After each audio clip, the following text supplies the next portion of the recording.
1955 Chevrolet Biscayne. What follows is a brief history of the 55 Chevy Biscayne concept vehicle and the state of its ongoing resurrection by Joe Bortz, the famed concept car collector who owns about 24 former Detroit show cars. Chevrolet's landmark Biscayne show car debuted during the famous Motorama show in 1955. It was a car unlike any found in the driveways and freeways of America's suburbs. Instead of towering tail fins and acres of chrome trim, the Biscayne had a minimalist appearance with a trim silhouette, wide stance, and a minimal bright work. The only recognizable styling trait of the day was the wraparound stratospheric windshield. More significant, however, was the Biscayne's influence on future Chevrolet styling. Indeed, the Biscayne show car looks like the result of a Star Trek transporter malfunction that combined the DNA of a 57 Corvette and a 62 Corvair sedan, not to mention the bug-eye Sprite headlights. I mean, where did they come up with those? The Corvette's signature cover is there, but backwards, in the front fender vent turn signal pod looks like the taillight trim from a Vette. The overall shape of the vehicle was an undeniably early peak at the Corvair. Like many show cars, the 1950s, the Biscayne was more of a styling exercise than a speedway runner. While the car had a front-mounted drivetrain and interesting features such as swivel front seats, most of the conventional components of the operational automobile were appearance-only items.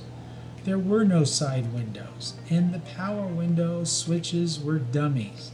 The same goes for the instruments. In fact, apart from some motors and servos to open the door on the show floor, there were effectively no electrical system. Heck, it didn't even appear to have a conventional car battery or fuel tank. So regardless of its operational status, the Biscayne was one of the most influential concept vehicles produced by Chevrolet. The conventional design serving as a precursor to styling that would become prevalent in the coming decade. Interestingly enough, the Biscayne was introduced the same year as the new 1955 Chevrolet passenger car line, a design now considered a classic, but criticized by some upon its release for its restrained styling and sparse chrome.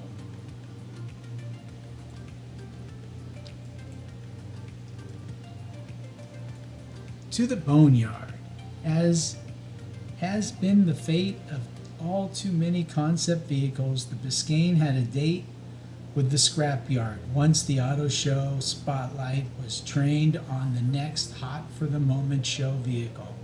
And like many vehicles produced by GM, that meant sending it to the suburban Detroit junkyard for dismemberment and disposal.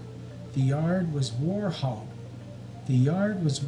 hoops, and the Biscayne was one of the quartet of a concept vehicle delivered shortly before Christmas in 1956.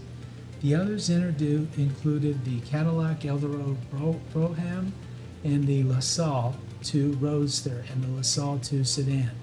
The plan was for the vehicles to be sliced up, which was easy as they were built mostly of fiberglass and scrapped. GM's protocol for the representative to oversee the car's demolition, but with the holidays at hand, the GM rep phoned in his inspection and trusted the cars would be destroyed as planned. The rep saw the doors and the roof removed, and each from the Biscayne and the LaSalle Roadster. and that was good enough for him. The other two vehicles arrived the next day, Christmas Eve, and the rep simply called to say crush 'em, and they never laid eyes on the vehicles.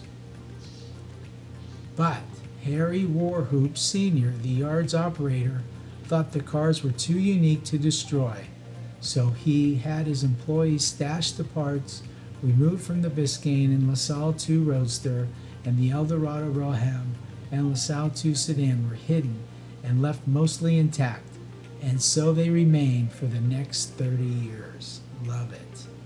Good job. Enter Joe Bortz. Chicago entrepreneurial and car collector Joe Bortz was always attracted to Detroit's old show cars. After acquiring a Pontiac concept car in 1983, the collection grew to about 24 by the late 80s, and in 1989 his son Mark saw a 1970s vintage photo of the Biscayne in Warhop's junkyard near Detroit. So Mark Bortz brought the photo to the attention of his father, suggesting they should see if the car was still available. Joe Bortz initially dismissed the idea because Warhop's yard had a reputation as a repository for the big three old junks, and rumors had swirled for years that among everyday wrecks and clunkers there was a cache of hidden concept vehicles. He was familiar with the rumors, but was skeptical that the whole vehicles were to be found in the yard. Along with the rumors of the cars were the stories that Warhops wouldn't discuss them, says Joe. But Mark called, and when Harry Warhop found out that Mark was my son, he started to talk. As it turns out, Harry Warhop was familiar with Bortz's passion to save vintage concept cars and allowed the Bortzes to view the Biscayne in the junkyard. Warhop initially refused to discuss selling the car, but when he returned to Chicago, Joe Bortz was able to pry a price from the gentleman. It was way too high for a car in pieces, even if it was one-of-a-kind concept car, says Joe. I told Harry Warhop as much, but he replied the price was for all 4 GM concept cars. Bortz was momentarily speechless, but quickly agreed and made arrangements for the archaeological dig required to haul out the hulls, along with whatever pieces could be found to go with them. With the other projects to focus on Bortz's expansive collection of show vehicles, the Biscayne would sit mostly untouched for the next 16 years.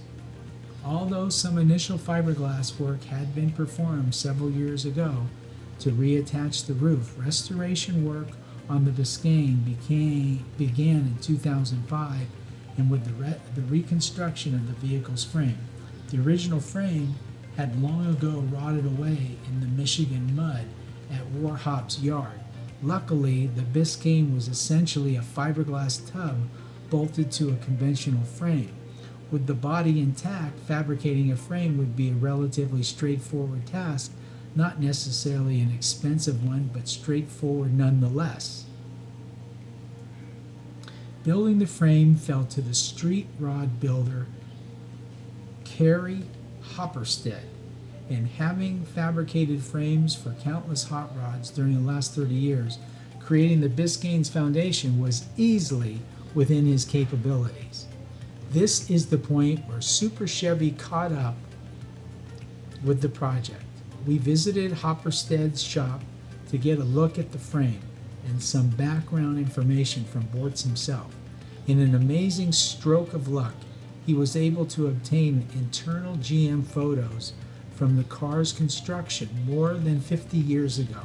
They are detailed enough to give Hopperstead the reference information needed to produce an exact replica, and the front section of the frame was obviously from a 55 Chevy, so a frame was purchased and its front section lopped off and matched to the custom rearward section.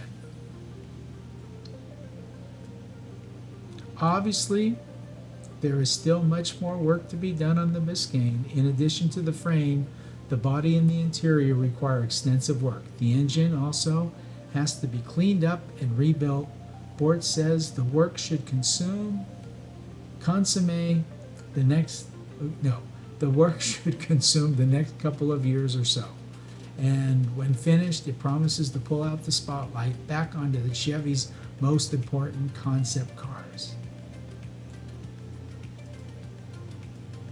Okay, well, if you found yourself this far into the video, we'd certainly like to thank you for taking the time out of your day to watch our video. And if you like our video, please give us a thumbs up. It really does help our channel.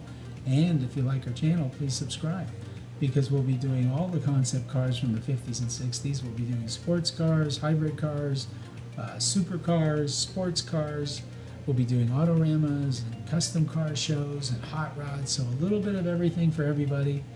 We hope to see you when we upload our next video. Thank you, and always, always, always take good care.